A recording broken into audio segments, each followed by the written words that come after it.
여러분 안녕하십니까? 이어서 광주 MBC 뉴스데스크입니다. 나주의 한 벽돌 공장에서 이주 노동자를 지게차에 결박하고 조롱한 사건이 뒤늦게 드러났습니다. 일이 미숙해서 또 재미로라는 게 괴롭힌 이유였는데요.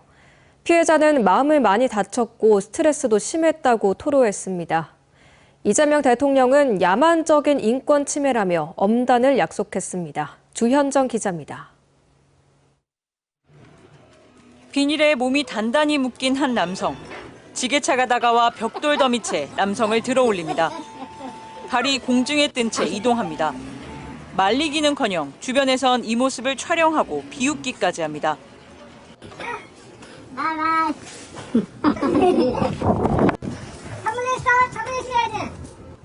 몸이 묶인 채 말없이 먼 산을 응시하고 있는 영상 속 피해자는 31살 스리랑카인 A씨.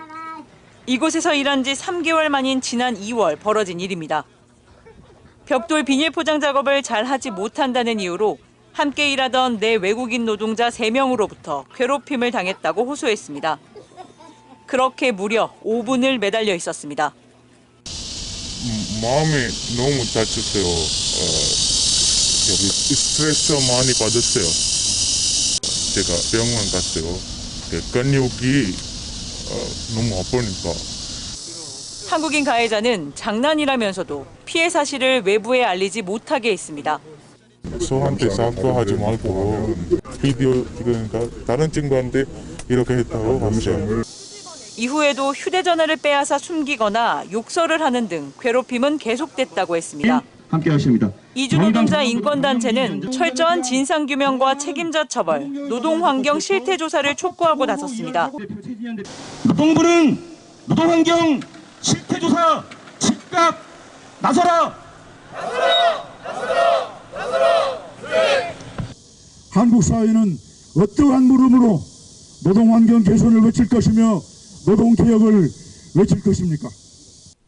이재명 대통령도 야만적인 인권 침해라며 엄단을 지시했습니다.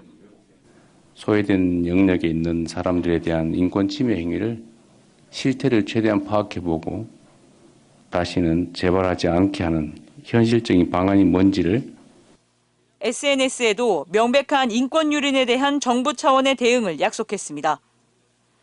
해당 업체는 책임을 통감한다며 당사자에게 사죄하고 재발 방지책을 마련하겠다고 밝혔습니다. 심각하다고 보고 있어요, 저희가.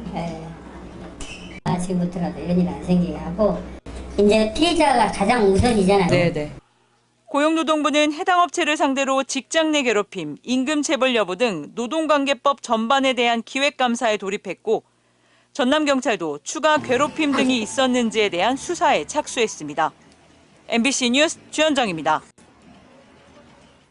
광주시가 소득 수준에 따라 소비 쿠폰 색깔을 다르게 만들었다가 차별 논란이 일자 사과 후 시정하겠다고 어제 밝혔습니다. 이미 제작한 카드에 스티커를 일일이 붙여가며 색깔을 가리는 작업을 하고 있는데 수해 대응을 하는 공무원까지 동원해 밤샘 작업이 이어지자 일선 공무원들이 반발하고 있습니다. 천홍희 기자가 취재했습니다.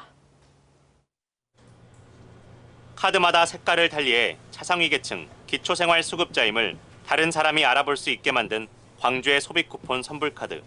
카드 쓰기가 얼마나 예민하겠습니까? 마음이 불편하거든. 내 신분이 뭔가 차별되는 것 같고 노출되는 것 같고. 대통령까지 비판하면서 광주시장은 바로 사과했습니다. 시민의 생활 정도가 노출되어 시민에게 큰 불편을 끼치게 되어 죄송합니다. 그러면서 이미 찍어놓은 카드에 스티커를 붙여 알아볼 수 없게 하겠다는 대안을 내놨습니다. 그런데 이 작업은 일선 행정복지센터 직원들에게 떨어졌습니다. 수해 대응을 하고 있는 공무원들까지 동원돼 자정까지 스티커를 붙인 겁니다. 하루가 지나 한 복지센터에 가봤습니다. 공무원들이 여전히 스티커 붙이기에 골몰하고 있습니다. 밤 늦게까지 작업해도 할당량을 채우지 못해 업무 시간을 쪼개가며 스티커를 붙이고 있는 겁니다. 마지막에 끝나는 게 자정 넘었거든요. 카드 한 장에는 앞뒤로 총 3장의 스티커를 붙여야 하는데요. 이 스티커를 다 붙이고 난 뒤에는 카드 뒷면에 카드 번호까지 일일이 손으로 적어야 합니다.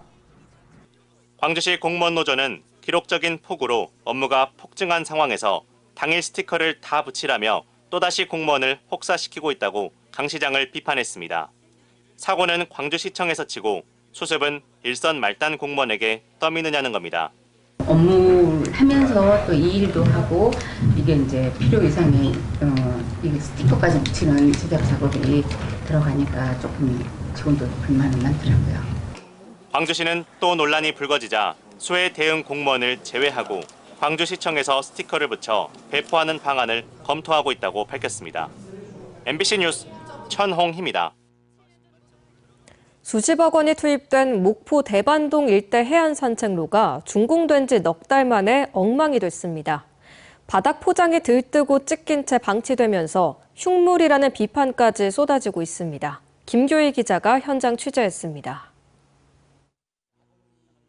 스카이워크, 유달 유원지 등 목포 대표 관광지가 모여있는 대반동. 해안가를 따라 300여 미터 길이의 산책로 등이 조성돼 있습니다. 하지만 바닥을 가까이 들여다보니 바닥재 곳곳이 찢겨나가 있습니다. 포장재는 곳곳이 갈라지고 까맣게 들뜬 조각들이 겹겹이 일어난 채 뭉텅이로 뜯겨나갔습니다. 바닥이 온통 부풀면서 이렇게 뜯겨나간 조각이 곳곳에 널브러져 있습니다. 시민들은 관광객이 자주 찾는 명소가 흉물처럼 방치돼 지역 이미지에 먹칠을 하고 있다고 입을 모읍니다. 그 객지에서 왔을 때 봤을 때 공사가 얼마 안 됐지 않습니까? 근데 이런 모습을 본다면 이미지가 좋을 수가 없다 이거죠, 실제적으로.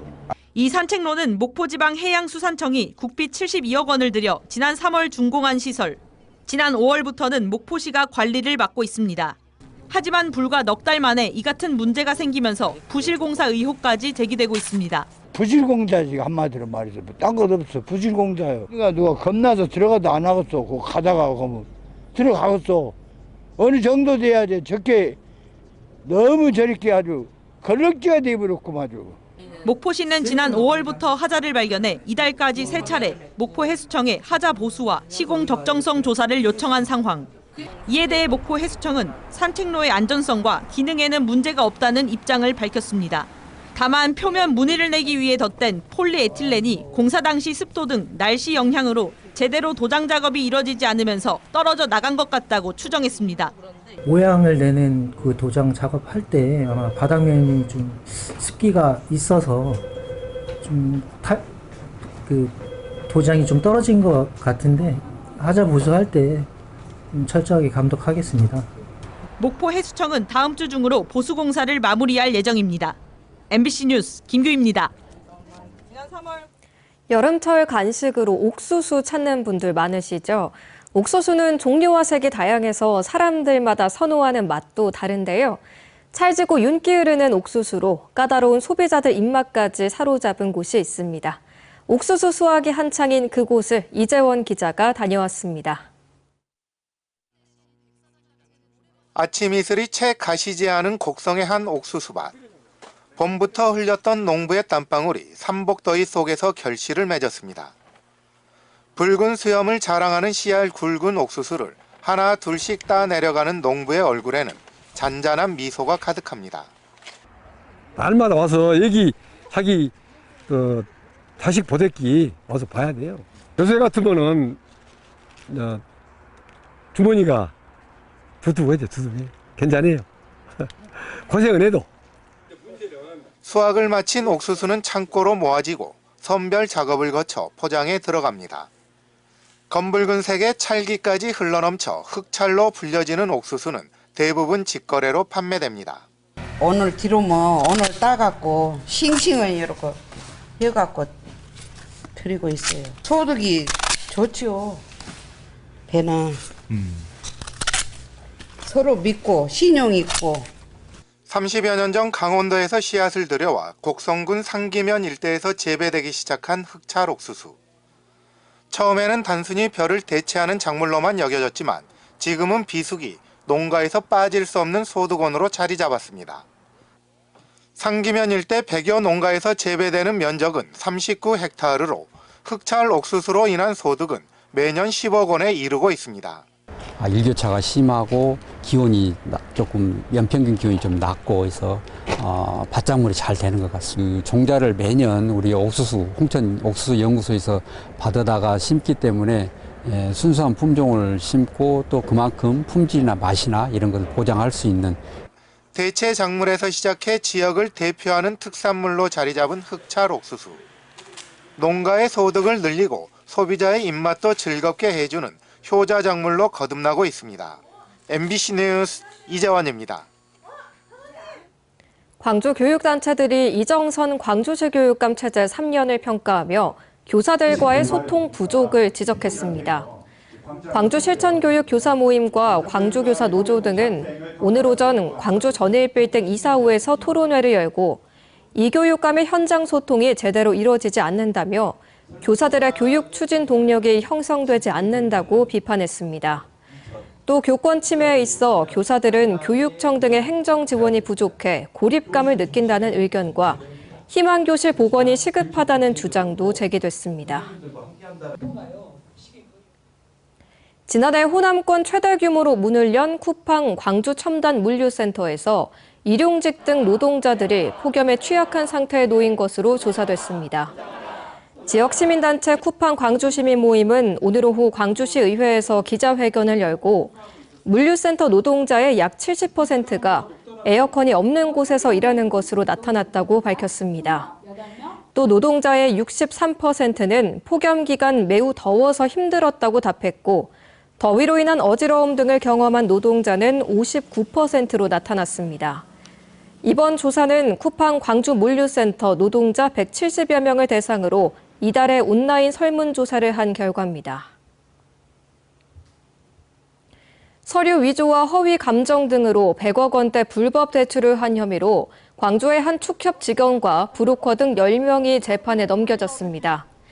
광주지검 반부패 강력수사부는 2020년부터 최근 4년간 매매 계약서와 통장 거래 등을 위조해 115억 원 상당의 불법 대출을 한 혐의로 축협 지점장 등 2명을 구속 기소하고 브로커와 대출인 등 나머지 8명은 불구속 기소했다고 밝혔습니다.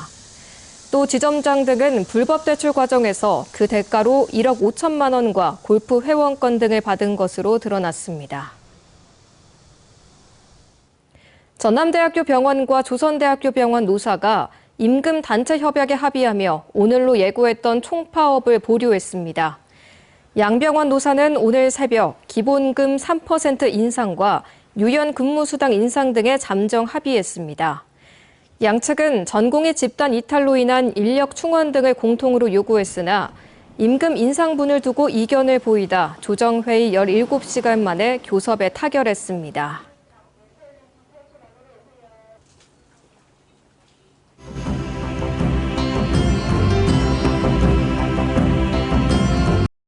언제 어디서나 내 손 안의 뉴스. 광주 MBC 뉴스 유튜브 구독으로 함께하세요.